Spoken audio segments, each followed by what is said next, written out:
मुझे करीब 4-4:30 बजे सूचना मिली मेरे पार्टी कार्यालय से कि मुझे बहुजन समाज पार्टी से पार्टी विरोधी गतिविधियों के चलते निलंबित कर दिया गया। मुझे मालूम है आप पिछले 1.5 घंटे से मेरी प्रतिक्रिया लेने के लिए इंतजार कर रहे। मैं इतना ही कहूंगा कि बहन कुमारी मायावती जी का हमेशा मैं शुक्रगुजार रहूंगा कि उन्होंने मुझे बहुजन समाज पार्टी का टिकट देकर के लोकसभा का सदस्य बनने में मेरी मदद की। बहन जी ने मुझे बहुजन समाज पार्टी लोकसभा में संसदीय दल का नेता भी बनाया। मुझे सदैव उनका असीम स्नेह और समर्थन मिला है। उनका आज का फैसला जरूर दुर्भाग्यपूर्ण। मैंने अपनी पूरी मेहनत और लगन के साथ बहुजन समाज पार्टी को मजबूत करने का भरसक प्रयास किया और कभी भी किसी प्रकार का पार्टी विरोधी काम नहीं किया है। इस बात की गवाह मेरे अमरोहा की जनता है। मैंने भारतीय जनता पार्टी की सरकार की जन विरोधी नीतियों का विरोध जरूर किया है और आगे भी करता रहूंगा। चंद पूंजीपतियों द्वारा जनता की संपत्तियों की लूट के खिलाफ मैंने आवाज उठाई है और आगे भी उठाता रहूंगा, क्योंकि यही सच्ची जनसेवा है। यदि ऐसा करना जुर्म है तो मैंने जुर्म किया है और मैं इसकी सजा भुगतने के लिए तैयार हूं। अमरोहा की जनता को मैं आश्वासन देना चाहता हूं कि आपकी सेवा में मैं हमेशा हाजिर रहूंगा।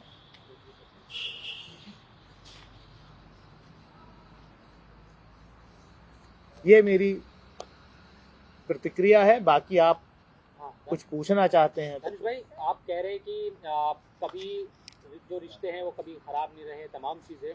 क्या लगता है कि अभी क्या वजह है कि चुनाव से, क्योंकि अब 2-3 महीने रह गए, इस वक्त आपको निलंबित किया गया है? क्या सिर्फ ये पूंजीपतियों के खिलाफ जो आवाज़ आपने उठाई है यही एक कारण है या कुछ और भी इसके पीछे है? ये तो मैंने कहा कि मैं जिस दिन से मैं सांसद चुना गया, पहले दिन से मैंने जनता के हित और पार्टी की आइडियोलॉजी को ध्यान में रखते हुए संसद के अंदर, लोकसभा के अंदर मैंने इस देश के शोषित, वंचित, पीड़ित समाज की, किसान की, गरीब की, मजलूम की, पिछड़े वर्ग की, शेड्यूल कास्ट की, दलित की, अकलियत की, बेजुबानों की जुबान बनने का काम किया। अगर ये सब पार्टी विरोधी है तो मुझे पता नहीं। कहीं भी कोई अन्याय होता है उसके खिलाफ सबसे पहले आवाज बुलंद करने का काम किया है और आगे भी करता रहूं। सर, आपने ट्वीट किया, उस पर लिखा कि लूट जो हुई है उसको लेकर के मैंने आवाज उठाई है, जिसका मुझे इस तरीके से सामना करना पड़ा। वो लूट किस तरीके की, कौन सी लूट? देश के एयरपोर्ट्स, देश के बंदरगाह, देश के जो पिछले 70 साल में इस देश के में जो सार्वजनिक संपत्तियां देश की जनता की काली कमाई से बनाई गई, वो चंद सरकार के खास उद्योगपति मित्रों को जो डोल आउट की जा रही हैं, उस लूट का विरोध मैंने किया है और आगे भी करता रहूंगा। क्या आपको लगता है कि ये जो फैसला हुआ है सरकार के दबाव में मायावती जी ने फैसला लिया है? देखिए, इस पर मैं कोई टिप्पणी नहीं करना चाहता। ये आप लोगों का काम है इसको एनालाइज करना।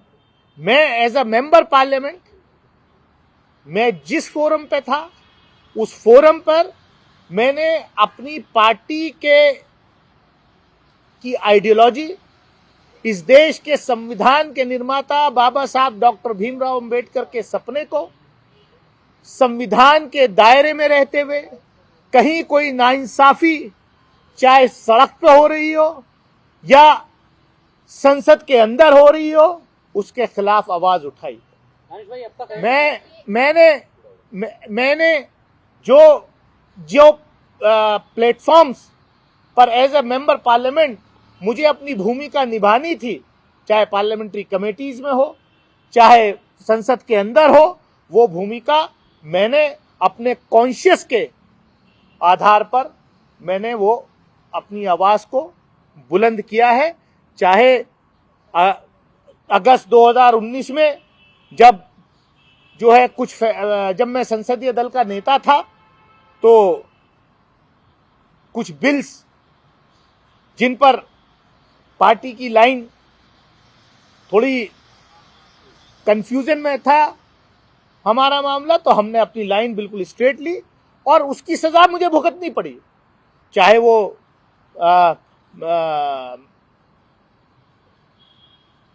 NIA या राइट टू इंफॉर्मेशन एक्ट का अमेंडमेंट बिल हो या 370 हो या ट्रिपल तलाक हो या जो भी बिल्स थे, उन पर मैंने अपनी लाइन स्ट्रेट रखी और मुझे संसदीय दल के नेता पद से हटाया गया।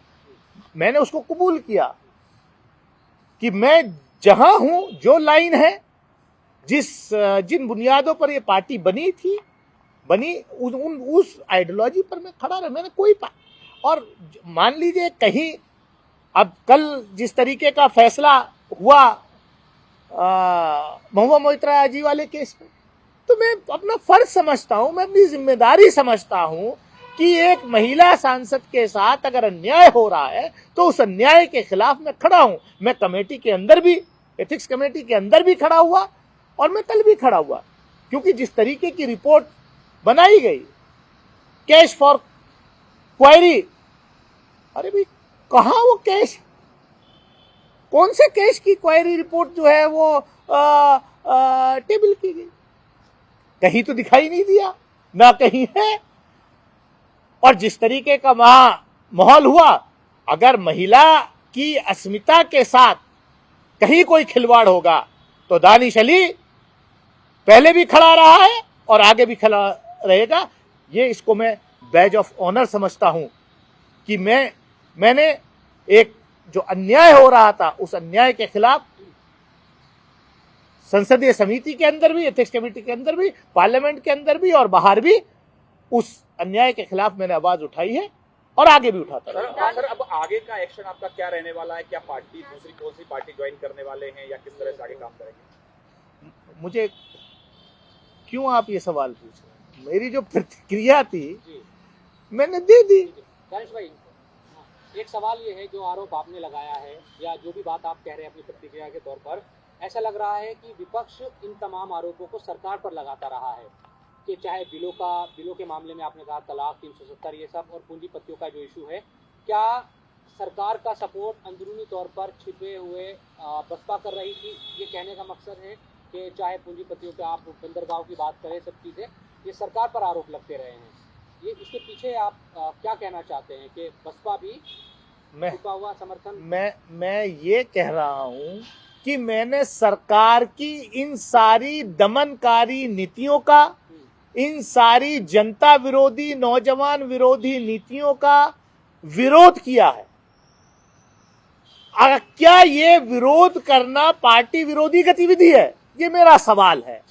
आप अपने सवाल को अपने तरीके से करिए। मेरा जवाब ये है कि मैंने जिस चीज के लिए मेरे क्षेत्र की जनता ने मुझे यहां चुन करके भेजा, जो विपक्ष का रोल देश की जनता ने हमें दिया, उस रोल को मैंने बाखूबी निभाया है and I am proud of it and I will fight back.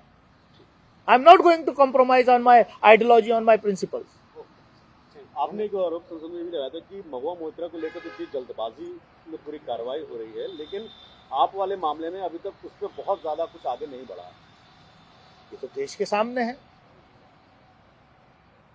हमारा केस तो 21 सितंबर को हुआ। महुआ मोइत्रा जी के खिलाफ तो कंप्लेंट दी मेरे ख्याल से 15 अक्टूबर को आई थी, 1 महीने बाद। वहां सब कुछ करके एक्सपेल भी कर दिया और देश की जनता, दुनिया ने देखा कि संसद कैसे शर्मसार हुई। उस पर कोई कार्रवाई नहीं।